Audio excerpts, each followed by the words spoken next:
The fighting at Okinawa in mid-1945 was reaching a breaking point for the exhausted U.S. Marines, and their mental state was deteriorating. Nearly 2 months of intense combat under constant rain, mud, bloodshed, and relentless Japanese artillery and mortar fire were taking a severe toll.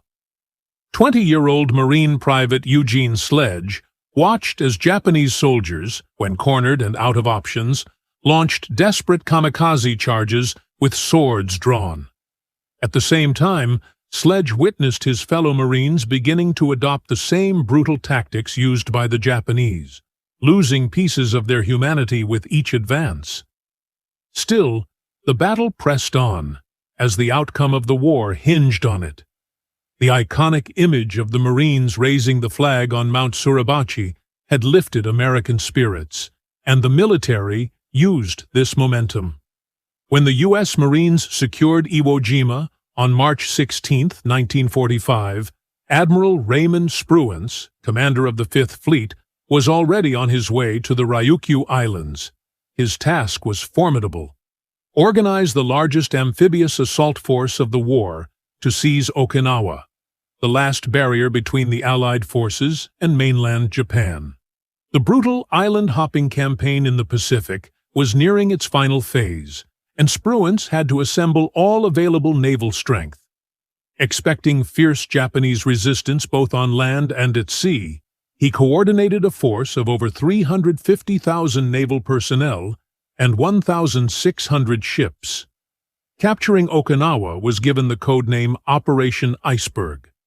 If successful, the Americans would gain control of critical airfields, including Kadena Air Base, allowing them to begin bombing Tokyo and other major cities. Okinawa was also vital for Operation Downfall, the planned invasion of Japan's home islands. A specialized ground force, the 10th Army, was formed to accomplish this. It included the Army's 7th, 27th, 77th, and 96th Divisions under Lieutenant General Simon Bolivar Buckner, and the 1st, 2nd, and 6th Marine Divisions under Major General Roy S. Geiger. Over 180,000 troops made up the 10th Army, which also had its own tactical air force composed of Army and Marine units. Opposing them was Lieutenant General Mitsuru Ushijima's 32nd Army, numbering around 100,000. However, the Japanese military was a shadow of its former self. Only 67,000 were trained soldiers, with 9,000 sailors from the Imperial Navy, and 40,000 poorly trained militia called Boitai, many of whom were local Ryukyuans with limited equipment and training.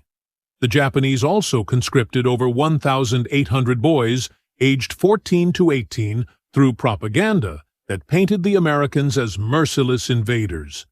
This fear pushed many civilians to take up arms or face execution by their own military. Knowing defeat was inevitable, Japanese commanders focused on inflicting maximum damage to the enemy. They abandoned beach defenses in favor of fortified inland positions using caves and tunnels, allowing them to launch close-range counterattacks. They also relied heavily on kamikaze tactics, unleashing waves of suicide pilots to target American ships. On March 23, 1945, the U.S. Navy's Task Force 58 arrived off Okinawa and began a prolonged bombardment to weaken enemy defenses. They were soon joined by the British Task Force 57. From March 24th to 31st, Allied forces pounded the island with artillery and air raids. U.S. troops also secured the nearby islets of Kaisashima, with minimal opposition from Japanese aircraft. Despite the relative ease, a Marine officer warned his men that the coming operation could be the deadliest amphibious assault of the war, with expected casualties of up to 85%. On Easter morning, waves of U.S. Marines and soldiers boarded their landing craft and headed for Okinawa's battered shores. To their astonishment, they encountered almost no resistance. The 1st and 6th Marine Divisions, alongside the 7th, 27th, and 96th Army Divisions, quickly secured the southwest coast.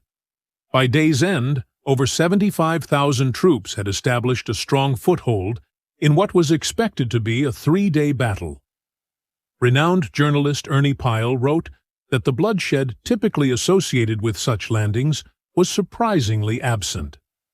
Many believed the Japanese had chosen not to defend the island. But that assumption proved false. On April 6th, the Japanese launched a fierce and sudden counterattack, revealing the full extent of their hidden defenses. As soon as the U.S. Army and Marines advanced into Okinawa's interior, chaos erupted. Japanese pillboxes opened with precise machine gun fire, and hidden mortar and artillery positions tore through the advancing American forces. The soldiers quickly shifted to a defensive stance, allowing Sherman tanks and flamethrower units to flush the Japanese from their concealed strongholds. Meanwhile, the skies became a new battlefield as the Imperial Navy launched a massive aerial assault. Over 400 Japanese fighters flew in from Kyushu, targeting American naval vessels.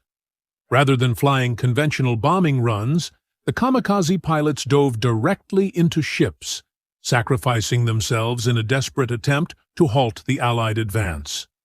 From April 6th through early June, the Japanese launched 10 large-scale kamikaze attacks, known as kikusuis, aimed at crippling the Allied fleet. These assaults damaged over 158 ships and sank more than 20, while more than 1,000 Japanese aircraft were destroyed by anti-aircraft defenses and dogfights.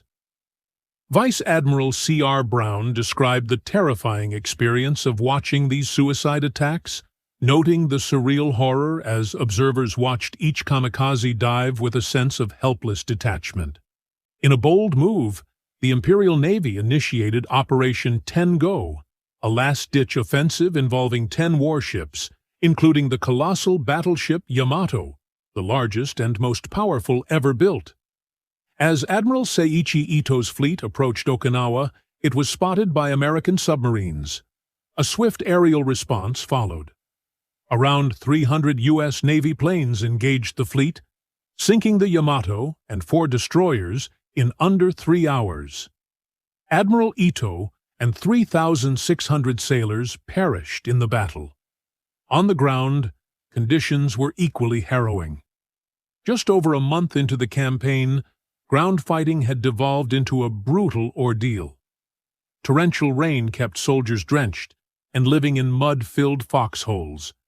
Eugene Sledge, a Marine in the 5th Regiment, saw firsthand how some of his comrades broke under the pressure, dreading each return to the front lines. The bitter combat deepened the animosity toward the Japanese, who had vowed to make the Americans suffer for every gain. Japanese defenders were entrenched in fortified positions, often requiring flamethrowers to dislodge them.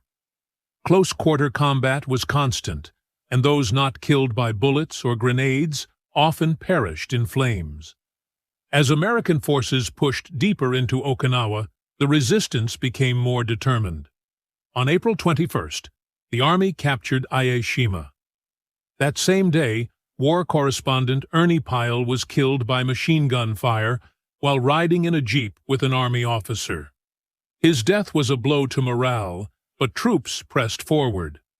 Soon after, American soldiers encountered the Maida Escarpment, later known as Hacksaw Ridge. Here, Desmond Doss, a young medic and conscientious objector, defied expectations. Refusing to carry a weapon, Doss braved relentless artillery and gunfire to rescue wounded men from the battlefield. He pulled soldier after soldier to safety, later receiving the Medal of Honor for his bravery. By May, the majority of Okinawa was under American control, though the Japanese continued launching fierce but futile counterattacks. Their forces retreated behind the Shuri Line, a heavily fortified 8-mile stretch across the island. The battle raged near the ancient Shuri Castle, where Japanese artillery targeted Marines from elevated positions. After a barrage from the USS Mississippi, American forces captured the ruins and raised the flag over the castle. On June 18th, General Simon Bolivar Buckner was killed by artillery while observing the front lines, becoming the highest-ranking U.S. officer to be killed in action during the war. 2 days later, General Ushijima, facing defeat, took his own life rather than surrender. Isolated pockets of resistance were gradually silenced in the following days, and by June 30th, the island was officially secured, though at a tremendous